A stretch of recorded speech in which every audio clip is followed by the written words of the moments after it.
Cherchez d'abord le règne de Dieu et sa justice, et tout vous sera donné en plus. Notre promesse pour aujourd'hui, c'est que nous allons recevoir de la part de Dieu toutes choses. Restez avec nous.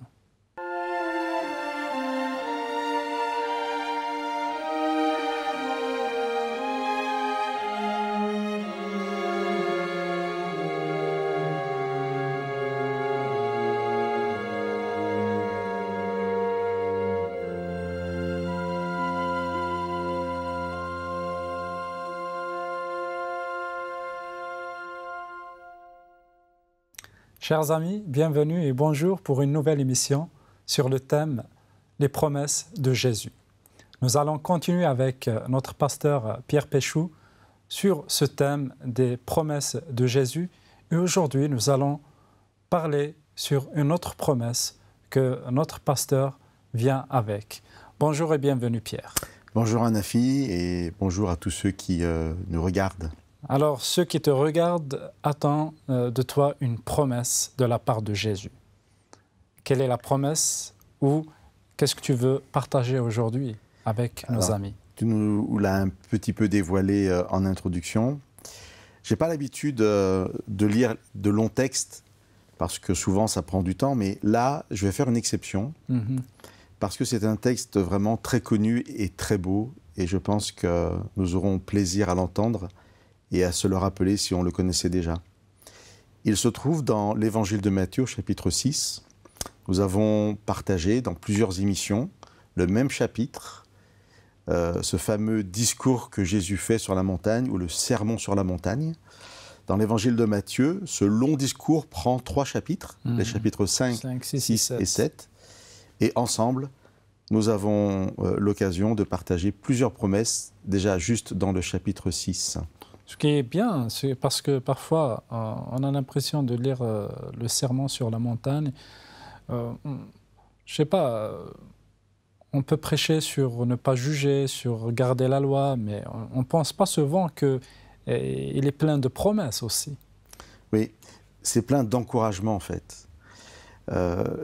Les personnes à qui Jésus s'adresse sont des personnes qui viennent de tout horizon, mais principalement des gens qui n'étaient pas des notables à l'époque de Jésus, c'était des gens simples. Fragilisés par la vie et tout. Voilà, dans une période en plus où il y avait un occupant, l'occupant romain qui était là. Ouais. Et Jésus n'a de cesse de rassurer les personnes, de les encourager. Et les promesses de Jésus sont des promesses qui se réalisent tout le temps parce qu'elles viennent de Dieu. Donc Dieu ne peut pas mentir. Et on va vraiment lire ce passage en entier. Alors les références, chapitre 6 de Matthieu, nous l'avons déjà dit. Je lirai à partir du verset 25. Jusqu'à? Alors, du verset 25 au verset 34. Voilà. Okay. Donc, Jésus parle. C'est pourquoi je vous dis, ne vous inquiétez pas pour votre vie, de ce que vous mangerez ou de ce que vous boirez, ni pour votre corps, de ce dont vous serez vêtus. La vie n'est-elle pas plus que la nourriture et le corps plus que le vêtement? Regardez les oiseaux du ciel. Ils ne sèment pas, ils ne moissonnent pas, ils ne recueillent rien dans des granges, et votre Père céleste les nourrit. Ne valez-vous pas beaucoup plus qu'eux? Qui de vous peut, par ses inquiétudes, rallonger tant soit peu la durée de sa vie? Et pourquoi vous inquiétez au sujet du vêtement? Observez comment poussent les lys des champs. Ils ne travaillent pas, ils ne filent pas, et pourtant je vous dis que pas même Salomon, dans toute sa gloire, n'a été vêtu comme l'un d'eux. Si Dieu habille ainsi l'herbe des champs, qui est là aujourd'hui et demain sera jetée au four, ne le fera-t-il pas à bien plus forte raison pour vous, gens de peu de foi? Ne vous inquiétez donc pas en disant « Qu'allons-nous manger ?» ou bien « Qu'allons-nous boire ?» ou bien « De quoi allons-nous nous vêtir ?» Tout cela, c'est ce que les gens de toutes les nations recherchent sans relâche. Car votre Père céleste sait que vous en avez besoin. Cherchez d'abord le règne de Dieu et sa justice, et tout cela vous sera donné par surcroît. Ne vous inquiétez donc pas du lendemain, car le lendemain s'inquiétera de lui-même. À chaque jour suffit sa peine. Ouais, ce sont des versets très très forts. La frustration, c'est presque, en relisant tout ce texte-là, de me dire il faudrait prendre du temps pour chaque verset. Chaque verset, chaque mot. Chaque mot presque. On ne le fera pas, bien sûr. Alors, nous, on s'est focalisé sur la fin du texte, les versets 33 et 34. On aurait pu même peut-être ne lire que le verset 34. Ne vous inquiétez donc pas du lendemain, car le lendemain s'inquiétera de lui-même. À chaque jour suffit sa peine. Il faut lire le verset en entier et bien le comprendre. On va déjà s'arrêter là, Anafi, parce qu'autrement, on va partir dans des chemins qui sont des faux chemins. Lorsque moi j'entends « Ne vous inquiétez donc pas du lendemain, le lendemain s'inquiétera de lui-même », eh bien, je peux croire que Dieu nous invite à être paresseux. Alors, on se rappelle ce que j'ai lu avant. Les lys des champs, donc les fleurs, ne font rien, elles sont très belles. Même Salomon n'a pas été habillé comme les fleurs des champs. Les oiseaux ne travaillent pas et mangent tous les jours. Alors, ben voilà, ça veut dire quoi? Ça veut dire que moi, je n'ai rien à faire. Peut-être je reste dans mon lit tous les jours. Or que dans la Bible, il est écrit qu'on doit travailler pour manger. Alors, la fin du verset 34 nous dit « À chaque jour suffit sa peine ». Donc, dans ce discours, dans cette promesse, il n'exclut pas Exactement. Jésus n'exclut pas le travail journalier. Il dit simplement que ce travail ne doit pas être une préoccupation et que notre but ne doit pas être simplement de penser à la nourriture, aux vêtements ou à la boisson. Alors c'est important quand même. Et dans le texte qui a été lu, à un moment, Jésus dit, ça ce sont les gens sans Dieu, les nations recherchent cela sans relâche. C'est pas négatif, c'est pas une critique. C'est simplement que si on ne sait pas que Dieu existe, et dans le texte, Dieu est une nouvelle fois présenté comme un père. Si on ne sait pas qu'on a un père qui prend soin de nous, eh bien, bien sûr qu'on va se focaliser. Chaque matin, on va se lever en se disant « Oh là là, il faut absolument que j'ai de quoi manger, etc. » Parce qu'on ne sait pas que quelqu'un prend soin de nous. Je crois qu'il est important de dire ici que le Dieu de la Bible n'est pas le Dieu de ceux qui le connaissent seulement.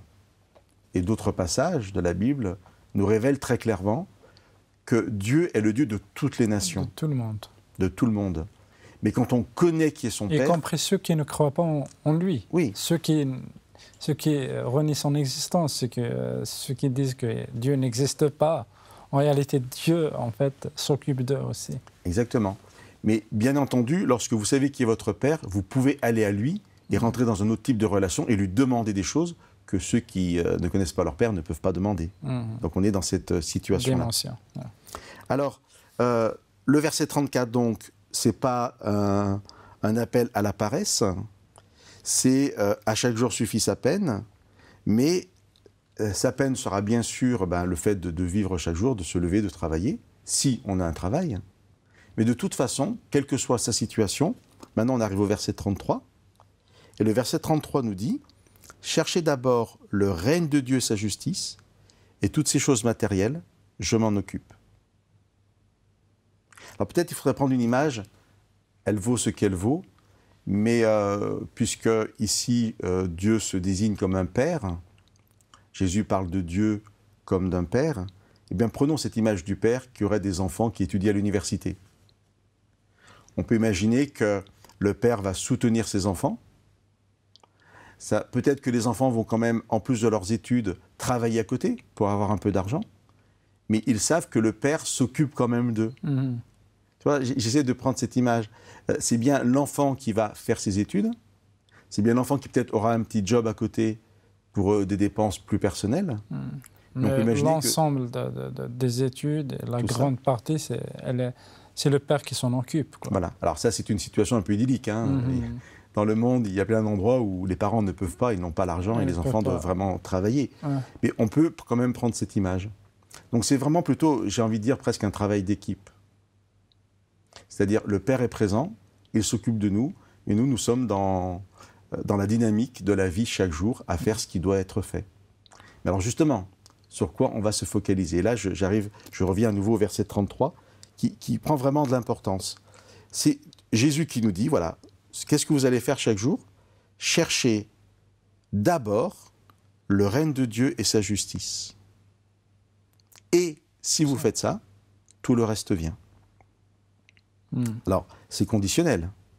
Si vous faites ça, le reste se passera. Maintenant, il nous faut nous arrêter et réfléchir sur qu'est-ce que ça veut dire chercher le règne de Dieu et sa justice. C'est ça. Parce que la promesse, puisque nous sommes dans les promesses, la promesse d'être tranquille, il y a une condition aussi. de ne pas s'inquiéter de ne pas s'inquiéter du lendemain, eh ben, dépend en fait de là où on place son énergie, si je peux dire ça comme ça.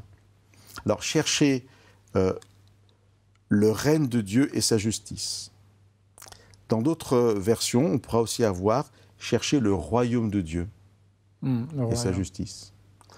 Alors, c'est la même chose sans être la même chose. Quand on parle de royaume, on parle peut-être plus d'un lieu, chercher à être là où Dieu est, mais en même temps, chercher le règne de Dieu, c'est la présence de Dieu. C'est le concept lui-même, c'est voilà. le fait que Dieu est présent. Ça revient à peu près au même. Oui. C'est, voilà, chercher le règne de Dieu et sa justice. Alors, il y a une autre lecture qui est possible de ce verset, c'est chercher le règne de la justice de Dieu. Ce texte ne nous dit pas qu'il faut chercher deux choses qui sont complètement séparées. Ça serait d'un côté chercher que Dieu règne dans ma vie, chercher à ce que Dieu règne dans ma vie, et de l'autre côté, rechercher la justice de Dieu comme si c'était deux choses qui n'avaient pas de rapport. Sans séparer. Absolument pas. Et j'avais vraiment invité nos amis à comprendre ce texte comme formant un tout. Et là, Jésus dit, voilà, vous allez faire une chose, tous les matins en vous levant. Vous allez chercher le règne de la justice de Dieu dans vos vies. Et si vous pouvez vivre ça, ne vous inquiétez pas du lendemain, tout vous sera donné. Amen. Oui, un grand merci Pierre pour cette première partie où tu nous as expliqué un peu sur le règne de Dieu ici sur terre, ou le royaume, et toi tu disais beaucoup plus, c'est le règne de Dieu, parce que si on accepte le règne de Dieu, on accepte que Dieu soit le maître de nos vies. On accepte que Dieu soit le guide de nos vies, parce qu'on est vraiment dans son royaume à lui. Alors il y a une possibilité, si je peux dire juste, qu'on peut être dans le règne de Dieu, dans le royaume de Dieu, tout en étant sur cette terre. Un grand merci, et on attend toujours la promesse dans la deuxième partie. Je vous remercie de nous avoir suivis. Je veux juste vous rappeler qu'il y a le numéro de téléphone, il y a aussi l'email, si vous voulez prendre contact avec nous pour qu'on puisse répondre à vos questions, pour qu'on puisse prier, pour qu'on puisse vous aider toujours dans la Bible pour trouver d'autres promesses, parce que la Bible est un livre de promesses. Attendez-nous pour la seconde partie. Merci.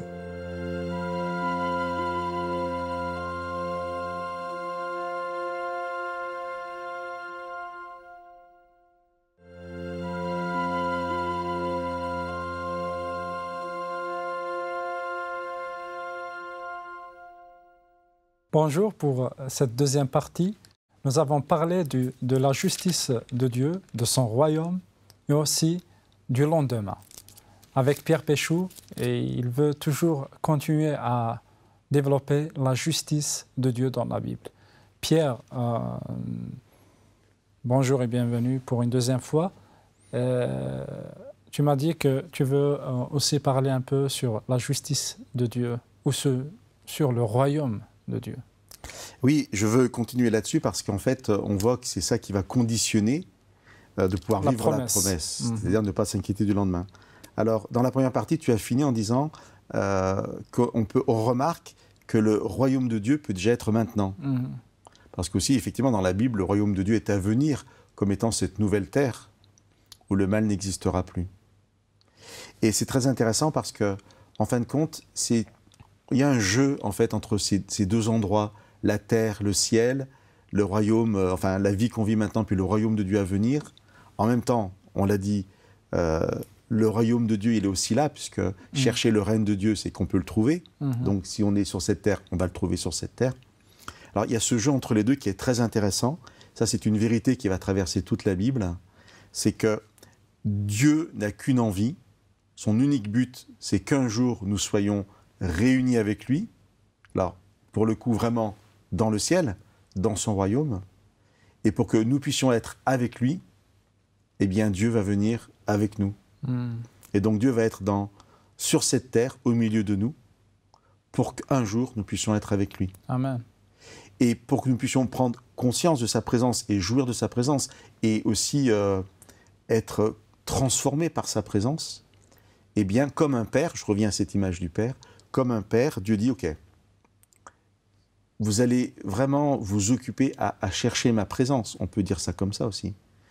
Le règne de la justice de Dieu, le royaume de Dieu et sa justice, ma présence.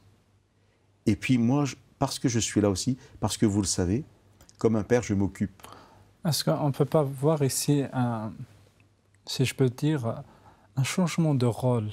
C'est que Dieu nous invite à être dans son monde à lui. C'est vraiment le royaume de Dieu, sa justice.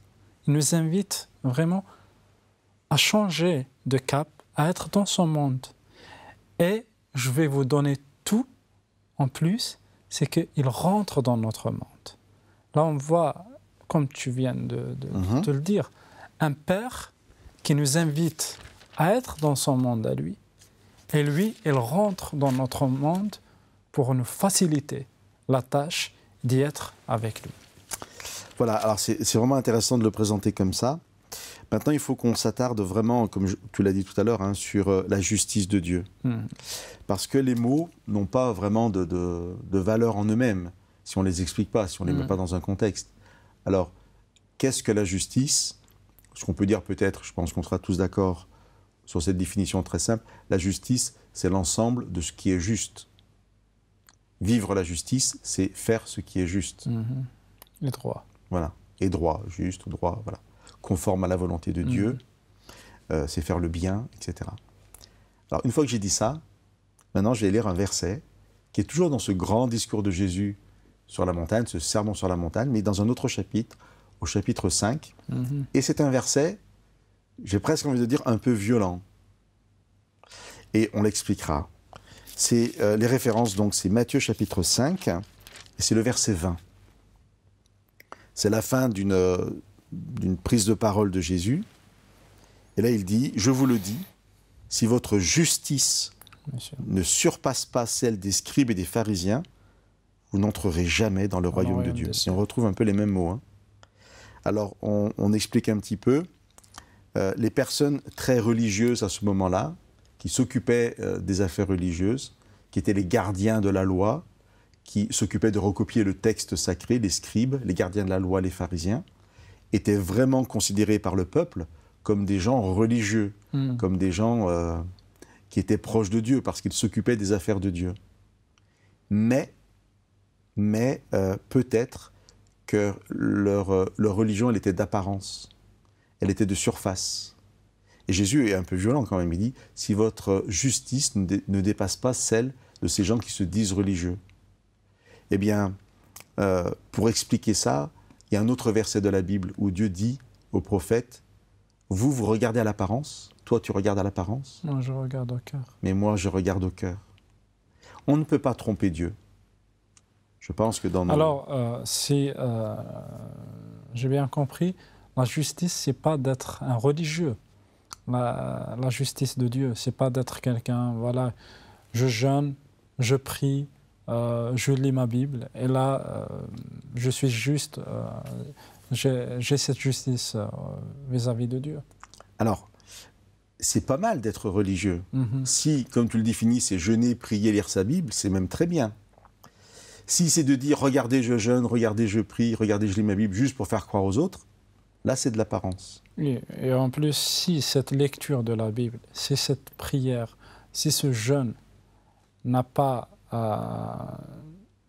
poussé quelqu'un à une transformation, à quoi sert aussi de prier, de jeûner, de lire la Bible? Donc ça appartient vraiment à chacun. Quand Jésus dit, je suis dans Matthieu 5, si votre justice ne dépasse pas celle de ceux qui sont censés être nos exemples, eh bien, votre justice, elle ne vaut rien. Ça nous appartient à chacun. Donc là, ce n'est pas nous qui allons sortir dans la rue et puis pointer du doigt quelqu'un en disant « lui, sa justice n'est pas bonne hein ». Ça nous appartient, toi et moi, quand on lit ces versets, je dis voilà, ce que je vis avec Dieu, est-ce que c'est sincère? C'est pas très compliqué, hein. À se poser la question, c'est pas très compliqué à y répondre. Et que si effectivement on peut prendre conscience qu'on fait un peu les choses pour les autres, eh ben on arrête. On demande pardon à Dieu même. Et puis on dit voilà Seigneur, en fait maintenant quand je prie, ben, c'est pas grave si les gens me voient pas parce que je prie pas pour qu'on me voie. Voilà. Alors faire ce qui est juste, pas faire croire qu'on fait ce qui est juste. Alors faire ce qui est juste, je l'ai pas dit tout à l'heure, c'est aussi simplement obéir à ce que Dieu demande. Amen. Voilà. Alors Dieu nous demande de prier, Dieu nous demande de jeûner, Dieu nous demande de lire, tu disais lire la Bible tout à l'heure. Mais pourquoi je le fais? En fait, quand on est vraiment dans la qualité de ce qu'on vit, dans la relation, je suis en relation avec Dieu à travers la prière, je suis en relation avec Dieu à travers la lecture de la Bible, à travers le jeûne, je suis dans une autre relation à moi-même, eh bien, ça va tellement être bénéfique pour nous qu'en fait, c'est vraiment un encouragement et on va vivre cette justice de Dieu qui est de pouvoir faire ce que Dieu demande. Amen. Alors, je reviens, je tourne mes pages. Et on revient à la promesse. À la promesse. Cette promesse, elle est extraordinaire parce qu'elle est vraiment synonyme de libération. Elle peut être peut-être difficile à comprendre pour des personnes qui nous écoutent maintenant. Cette promesse, elle dit, vous allez vous réveiller aujourd'hui sans vous inquiéter de demain. Le moment important, c'est le présent. C'est aujourd'hui. Ce moment, il est important parce qu'aujourd'hui, vous avez des choses à réaliser. Ces choses à réaliser, c'est penser à moi, vivre avec moi. C'est Dieu qui parle. Je ne recite pas ce que tu as dit comme la prière et tout ça. Et parce que vous allez être dans cette dynamique de relation avec moi, je vous fais une promesse, je m'occupe de demain. Et pourtant, aujourd'hui, on voit que combien de personnes ils arrivent à avoir des dépressions, sont découragés parce qu'ils ont la peur du lendemain. Oui. Aujourd'hui, dans notre monde, les psychologues et beaucoup qui prennent même des médicaments pour anti-stress, pour le stress et tout, parce qu'ils ne savent pas qu'est-ce qu'ils vont faire, qu'est-ce qui les attend dans le futur. Et ici, Jésus, en fait, il parle du futur. Ne vous inquiétez pas. Alors, c'est intéressant ce que tu dis, parce que c'est-à-dire que quelqu'un qui dit « mais c'est tellement difficile la vie que je vais m'occuper que du lendemain, c'est-à-dire comment je vais pouvoir manger demain, etc. » Et tu es en train de me dire que ces gens sont quand même en dépression. C'est-à-dire qu'en fin de compte... Ils ratent même l'aujourd'hui. Oui, voilà. Alors, ils ratent aujourd'hui et ils vivront mal leur lendemain parce qu'ils sont malades. Alors, une promesse, c'est quelque chose, a priori, qui n'existe pas, qui est à venir. Je te promets quelque chose. Si moi, je te promets quelque chose, Anafi, tu n'es pas sûr que ça arrive. Si Dieu promet quelque chose, Dieu ne ment pas. Donc, ça arrivera. Et l'avenir sera ce lendemain. Donc, aujourd'hui... c'est bien le lendemain d'hier. Je ne vais pas devenir compliqué là. Mais juste pour dire que si hier, j'ai cherché ce règne de la justice de Dieu dans ma vie, aujourd'hui je le vis. Parce que Dieu accomplit sa promesse pour aujourd'hui. Et il y a quelqu'un qui a dit, n'oubliez pas qu'aujourd'hui c'est les préoccupations d'hier. Alors, si tu es bien aujourd'hui, tu le seras demain. Voilà, ça devient philosophique tout ce qu'on dit là. Mais en fait, ce n'est pas si compliqué que ça. J'aime énormément cette promesse. Parce que Dieu dit, voilà, il y a quelque chose qui est important, que vous ne concevez pas, parce que la vie est tellement difficile que c'est normal, comme toutes les nations, que vous cherchiez à assurer la nourriture pour votre famille. Parce qu'il n'y a pas que nous en jeu, il y a aussi la famille. Et Dieu dit, voilà, je sais que le monde est difficile, mais moi je viens dans ce monde, je suis là. Cherchez ma présence, mon règne ou mon royaume, mais déjà maintenant ici. Et moi je vous fais cette promesse, je ne vous abandonnerai pas. Et juste dans le passage... dans les versets avant, il est dit vous n'avez pas assez de foi. Pourquoi vous n'avez pas assez de foi? Parce que les gens, voilà, ils se focalisent sur des choses, voilà, qui ne méritent pas vraiment de dépenser, voilà, toutes nos énergies, et on tombe malade pour des choses qui ne doivent pas vraiment être les premières dans nos vies. Tu parles de foi, Nafi, c'est lié au mot confiance. Faisons confiance à Dieu. Ça ne veut pas dire que demain on sera millionnaire parce qu'on prie ou parce qu'on lit sa Bible. Ça veut dire qu'on sera vraiment libéré de ces soucis du quotidien. Alors, mettons Dieu à l'épreuve puisqu'il nous fait une promesse. Vivons sa présence et nous pourrons vraiment témoigner que Dieu s'occupe de nos familles, de nos vies et il s'occupe de chaque jour de notre vie. Amen. Un grand merci Pierre pour vraiment ces choses, ces promesses que tu partages avec nous chaque jour. Alors, Dieu nous a promis que chercher sa volonté, chercher vraiment Dieu dans notre vie, c'est quelque chose qui nous permettra de vivre dans la paix de Dieu, de vivre vraiment comme Dieu le désire. Car si Dieu nous a créés, il a tout fait avant même notre création. Si Dieu nous a créés parce qu'il a un but pour chacun de nous. Il a un but pour toi. Toi qui regardes ces émissions, toi qui veux recevoir cette promesse, ne crains pas, ne t'inquiète pas pour le lendemain. À très très bientôt.